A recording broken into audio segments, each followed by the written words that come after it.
गरीब ननद भाभी ने खाया अमीर खाना। अरे बहू, ये ले मैं सब्जी ले आई हूँ, जल्दी से खाना बना ले, विक्रम भी काम पर से आता ही होगा। ठीक है माँ, मैं अभी बना देती हूँ। गायत्री की बात मानकर श्वेता रसोई में चूल्हा जलाती है और घिया की सब्जी बनाने लगती है। कुछ ही देर में श्वेता की ननद तनीषा आती है और अपनी भाभी से पूछती है, क्या बना रही हो भाभी जी? माँ जी ने घिया ला कर दिया था, बस वही बना रही हूँ। लेकिन घिया तो मैं खाती ही नहीं हूँ, आप मेरी पसंद की सब्जी क्यों नहीं बनाती हो? गायत्री उसकी बातें सुनकर कहती है, अरे बेटी, तू तो जानती है ना कितनी परेशानी चल रही है इस समय हमारी जिंदगी में, तुझे थोड़ा सा देखभाल करके बोलना चाहिए। ऐसी बात है तो ठीक है, मैं अपने कमरे में जा रही हूँ, आज मैं खाना खाऊंगी ही नहीं। ऐसा कहकर तनीषा अपने कमरे में चली जाती है।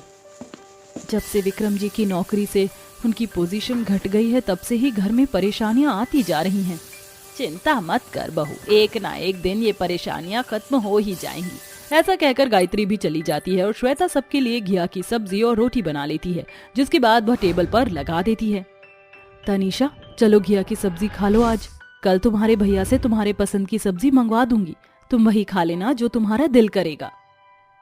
श्वेता की बात मानकर तनीषा खाने की टेबल पर आ जाती है, जहाँ गायत्री और वीरेंद्र बैठे होते हैं। बाबूजी, खाना शुरू करिए ना, आप खाना क्यों नहीं खा रहे हो? अरे बहू, तुम तो जानती हो ना, जब तक विक्रम नहीं आएगा तब तक मैं खाना नहीं खाऊंगा। अरे उसे आ जाने दो, उसके बाद ही खाना खाऊंगा। देखा ना माँ जी आपने, ये बाप बेटे का प्यार कितना ही अलग है। श्वेता की बातों पर गायत्री हंस पड़ती है, लेकिन तभी वहाँ पर विक्रम ड्यूटी से आ जाता है। उसका मायूस उतरा हुआ चेहरा देखकर घर के सभी लोग उससे पूछते हैं, क्या हुआ बेटा, तुम बहुत उदास नजर आ रहे हो, क्या तुम मुझे अपनी परेशानी के बारे में कुछ बताओगे? बताने लायक कुछ है ही नहीं माँ, मेरी नौकरी छूट गई है। ये सुनते ही घर के सभी सदस्य हैरान रह जाते हैं। अरे ये तू क्या कह रहा है बेटा? अरे अगर तेरी नौकरी छूट गई तो अब हमारा क्या होगा? इस घर में करता धरता तो तू ही है। चिंता मत करो पिताजी, मैं कहीं ना कहीं नौकरी ढूंढ ही लूंगा। उस दिन कोई भी ढंग से खाना नहीं खाता, या फिर ये समझ लो वो उनका आखिरी खाना था। अगले दिन घर पर कमेटी वाले आ जाते हैं। देखो, आपके बेटे ने अपनी शादी के लिए कर्जा उठाया था, अब उसकी भरपाई तो करनी होगी। सुना है आपके बेटे की अब नौकरी भी छूट गई है, वो कर्जा कैसे चुका पाएगा, इसलिए हम इस घर की नीलामी के लिए आए हैं। दुर्योधन ऐसा कहकर घर की नीलामी शुरू कर देता है। अरे ऐसा मत कीजिए, हमारे पास इस घर के अलावा और कुछ नहीं है। देखिए भाई साहब, इसमें मैं तुम्हारा साथ नहीं दे सकता, ये तो कंपनी वालों का फैसला है। तुम्हारे घर की नीलामी तो होकर ही रहेगी। कुछ ही देर में उनके घर की नीलामी हो जाती है, जिसके चलते वो अपना जरूरी सामान घर से निकाल लेते हैं और एक किराए के मकान पर जाकर रहने लगते हैं। अगर भैया को नौकरी नहीं मिल रही तो क्यों ना मैं ही नौकरी ढूंढ लूं, वैसे भी सारा दिन तो मैं घर पर ही रहती हूँ। लेकिन बिटिया, अभी तो तुम्हारी पढ़ाई भी पूरी नहीं हुई है, तुम अभी पहले अपनी पढ़ाई पूरी कर लो, उसके बाद नौकरी के बारे में सोचना। पिताजी, पढ़ाई के लिए पैसा कहाँ से आएगा? और फिर वैसे भी जब तक पैसा नहीं होगा तो मैं घर पर ही रहूंगी। इससे अच्छा है कि मैं खुद मेहनत करके पैसा कमाऊं और आप लोगों की मदद भी करूं और साथ में पढ़ाई भी करूं। तनीषा अपने डॉक्यूमेंट्स लाती है और ऐसा कहने के बाद नौकरी ढूंढने के लिए निकल जाती है। सुबह से शाम हो जाती है और धूप में यहाँ से वहाँ काम ढूंढते ढूंढते उसकी हालत खराब हो जाती है। हे भगवान, कहीं भी काम नहीं मिल रहा है, शाम भी हो गई है, अब मुझे घर वापस चले जाना चाहिए।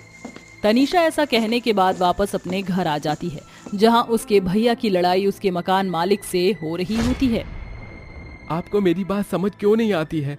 अभी हमारे पास पैसे नहीं हैं, लेकिन जैसे ही पैसे आएंगे तो हम तुम्हारे पैसे दे देंगे। तुम जैसे गरीबों से किराया तक नहीं दिया जाता, किसी के घर में किराए पर क्यों रहते हो? अगर मुझे मेरा किराया नहीं मिला तो सोच लेना, इस घर से धक्के मारकर निकाल दूंगा तुम्हें। ऐसा कहकर मकान मालिक वहां से चला जाता है, जिसके बाद ये देख तनीषा को बहुत बुरा लगता है। उसकी आंखों में पानी आ जाता है। अरे तनीषा, तुम आ गई, क्या रहा तुम्हारा? कहीं नौकरी लगी या नहीं? नहीं भाभी, मेरी कहीं भी नौकरी नहीं लगी। कोई बात नहीं, तुम पूरे दिन से भूखी होगी, चलो कुछ खा पी लो। श्वेता अपने हिस्से के दाल चावल तनीषा को खिला देती है और खुद भूखी रह जाती है। सबने खाना खाया, लेकिन आपने खाना ही नहीं खाया। तुम सभी को खाना खाते हुए देख मेरा पेट भर गया है, चलो अब तुम सो जाओ। घर के सभी लोग सोने चले जाते हैं, लेकिन रात भर सब लोग यहाँ से वहाँ करवटें बदलते रहते हैं। किसी को भी नींद नहीं आती। आधी रात के समय खाना ना खाने की वजह से बेचारी श्वेता के पेट में दर्द होने लगता है और वो दर्द की वजह से उठ जाती है और थोड़ा टहलने के लिए घर के बाहर आ जाती है। दर्द हो रहा है पेट में, अब मैं क्या करूं? तभी वहां तनीषा जाती है। भाभी, मैं जानती हूँ कि आपने हम सभी के लिए खाना बनाया, लेकिन आपकी बारी पर खाना ही खत्म हो गया और आपने कुछ नहीं खाया, जिसकी वजह से आपको पेट में दर्द भी हो रहा है। आप बहुत अच्छी हो भाभी। अरे नंद जी, ये सब तो चलता ही रहता है। घर के आंगन में वो दोनों ननद भाभी यहाँ से वहाँ घूम रही होती हैं और घूमते घूमते घर के पीछे की तरफ चली जाती है, जहाँ पर उन्हें केसर की खेती नजर आती है। अरे तनीषा, जो मैं देख रही हूँ क्या वही तुम्हें भी नजर आ रहा है? क्या सच में ये केसर की खेती है? हाँ हाँ, आपने सही कहा, ये तो केसर ही है, लेकिन इतनी महंगी खेती हमारे घर के पीछे कैसे हो रही है? ये तो मुझे नहीं पता, लेकिन तुम जानती हो ना केसर कितना महंगा बिकता है। अगर हमने इसे बेचा तो हम खूब पैसा कमा सकते हैं। भाभी, आपने बिल्कुल सही कहा, चलो इसे तोड़कर घर में ले चलते हैं। दोनों नंद भाभी घर के पीछे से केसर तोड़ती हैं और उसे अगले दिन बेचने के लिए बाजार में चली जाती हैं, जहां वह दुकानों से थोड़े सस्ते दामों पर केसर बेचना शुरू कर देती हैं। केसर इतना अच्छा था कि गांव के सभी लोग उनसे उनका सारा केसर खरीद लेते हैं, जिससे दोनों नंद भाभी के हाथों में बहुत सारे पैसे इकट्ठे हो जाते हैं। भाभी, इतने पैसे तो भैया की एक तनख्वाह में भी नहीं आते थे। ये मान लो कि भैया जब 3 से 4 महीने काम करेंगे तो इतने पैसे कमा पाएंगे। तुमने बिल्कुल सही कहा।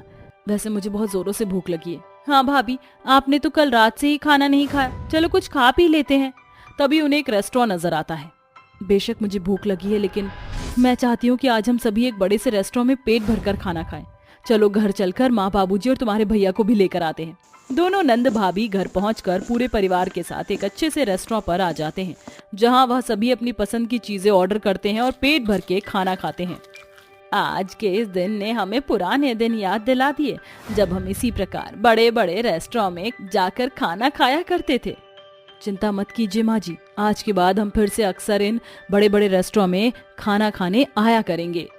रेस्टोरेंट से खाना खाने के बाद वो सभी वापस घर आ जाते हैं और उन पैसों को सही जगह इस्तेमाल करते हैं, जिसके बाद दोनों नंद भाभी केसर की खेती करते करते अपने हालातों को बदल लेती हैं, जिसके चलते उनकी सभी परेशानियां दूर हो जाती हैं और उनका केसर का बिजनेस अच्छा खासा चलने लगता है, जिसमें विक्रम उन्हें पूरा सपोर्ट करता है। कहते हैं ना, जब भगवान एक रास्ता बंद करता है तो दूसरा रास्ता भी खोल देता है। कहा तो हम बहुत गरीब हो चुके थे और अब देखो पहले से ज्यादा कमाते हैं, बस किसी की नजर न लगे। उस दिन के बाद से वे सभी खुशी खुशी अपने जीवन में रहने लगते हैं। मालती के घर में शादी का माहौल छाया हुआ था।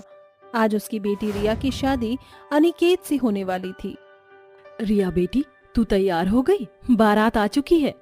रेडी हूँ माँ। मालती रिया को लाकर मंडप में बैठा देती है। तभी रिया की होने वाली सास शालिनी उसे घूर घूर कर देखते हुए अपने पति हरि से बोल पड़ी।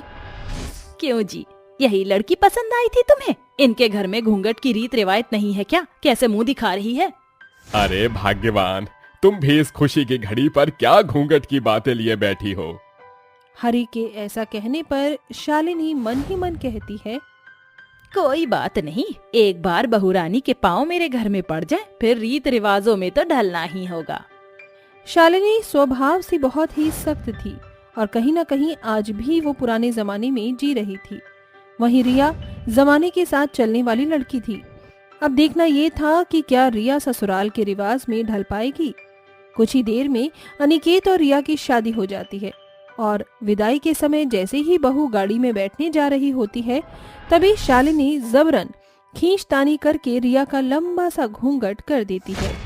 नहीं बहू, घूंघट से अपना चेहरा बाहर मत करना। अब तुम बेटी नहीं बल्कि बहू हो, हमारे घर की इज्जत हो और घर की इज्जत पर्दे में अच्छी लगती है।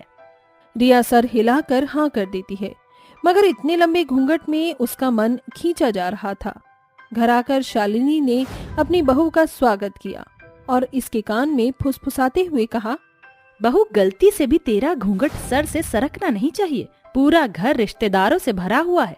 तुझे नहीं पता, अगर तेरा जरा सा भी घूंघट खींचा तो रिश्तेदारों के सामने हमारी हंसी उड़ जाएगी। ठीक है माँ जी, मैं घूंघट का पूरा ध्यान रखूंगी। अपनी सास के कहे पर रिया घंटों घूंघट में बैठी रही। उसका पूरा चेहरा पूरी तरह से पसीने से भीग चुका था, मगर शालिनी को तो बस अपने रिश्तेदारों की पड़ी थी। जैसे तैसे रस्म खत्म हुई और रिया अनिकेत के साथ कमरे में आ गई। अनिकेत ने जल्दी से फैन ऑन कर दिया और कई घंटे घूंघट में रहने के बाद रिया ने सुकून की सांस ली। मुझे माफ कर देना रिया, तुम्हें इतनी देर तक घूंघट में रहना पड़ा, मगर मैं माँ को समझा दूंगा। नहीं अनिकेत, तुम माँ जी से कुछ मत कहना, मैं ठीक हूँ, घूंघट ही तो है। रिया ने अनिकेत के आगे घूंघट में होने वाली परेशानी को झुठला दिया, क्योंकि वो नहीं चाहती थी कि अनिकेत और शालिनी के रिश्ते में कोई झगड़ा हो।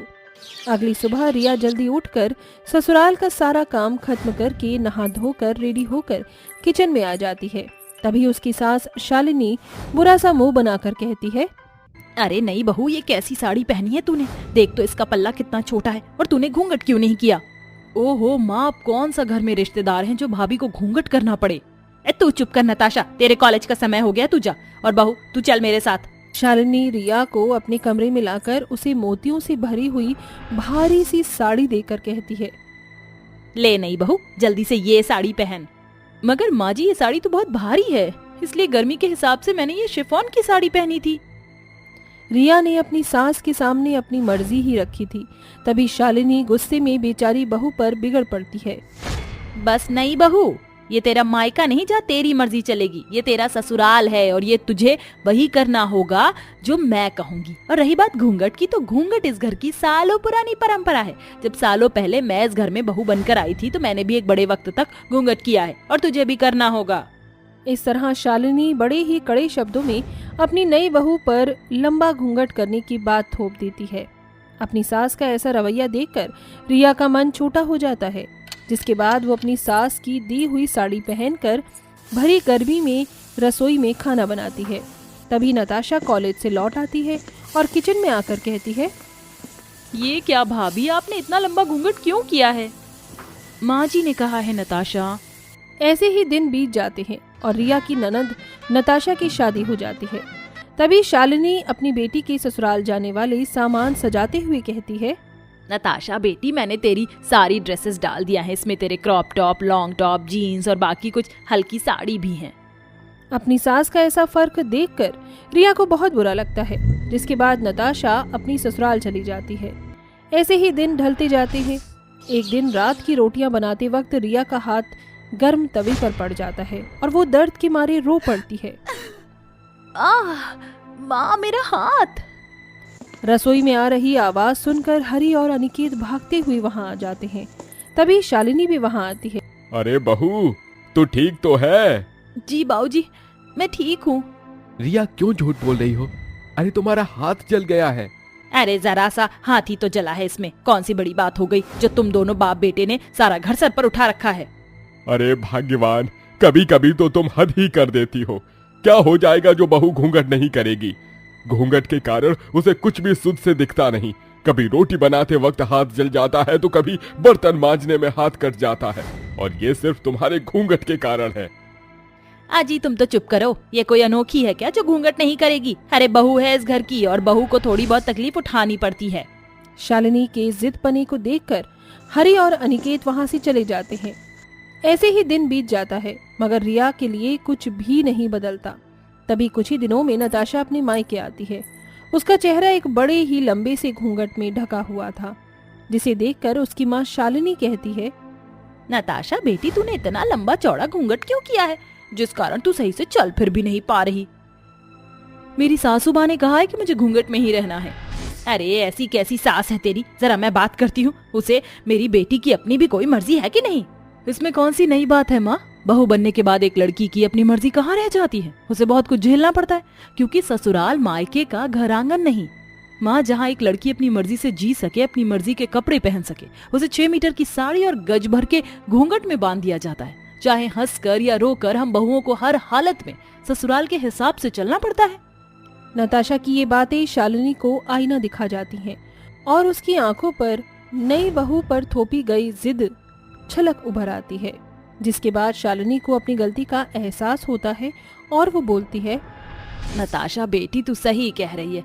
एक तरफ तो मैं चाहती हूँ कि मेरी बेटी अपनी मर्जी से जिए और वहीं अपनी बहू को दबाए रखने के लिए उसे घूंघट की घुटन भरी जिंदगी दे रही हूँ, मगर अब मुझे अपनी गलती का एहसास हो गया है। मैं जानता था भाग्यवान कि एक ना एक दिन तुम अपने हाथों से अपनी बहू का घूंघट खुद ही हटाओगी। ये तो बहू का बड़प्पन है जो वो तुम्हारी इतनी इज्जत करती है, जो तुम्हारी खुशी के लिए घूंघट में घुट घुट कर जी रही है। ये सुनकर शालिनी की आंखों में आंसू भर आते हैं और वो अपनी बहू रिया के पास आकर उसका घूंघट हटाती है। ये क्या माँ जी, आपने मेरा घूंघट क्यों गिरा दिया? अब तुझे घूंघट में रहने की कोई जरूरत नहीं बहू, मुझे समझ आ गया है कि बड़ों की इज्जत दिल से होती है, उसके लिए घूंघट करना ही जरूरी नहीं, बस नजरिया बदलने की जरूरत है। आज से तू भी मेरी बेटी है। अपनी सास की बात सुनकर रिया का बिखरा हुआ मन जुड़ने लगता है। उस दिन के बाद से शालिनी के घर में चाहे कितने भी रिश्तेदार क्यों ना आए, मगर उसने अपनी बहू पर घूंघट करने का बोझ नहीं डाला। साथियों, ये घिसी पिटी रीति रिवाज हमारे ही घरों से शुरू होकर समाज में फैलते हैं, जिस कारण एक लड़की को बहू बनने के बाद बहुत कुछ झेलना पड़ता है, जिस कारण उस लड़की का मन मस्तिष्क डर और चिंताओं में घुलता रहता है। मगर एक बेहतर सोच ही समाज में बदलाव की शुरुआत है।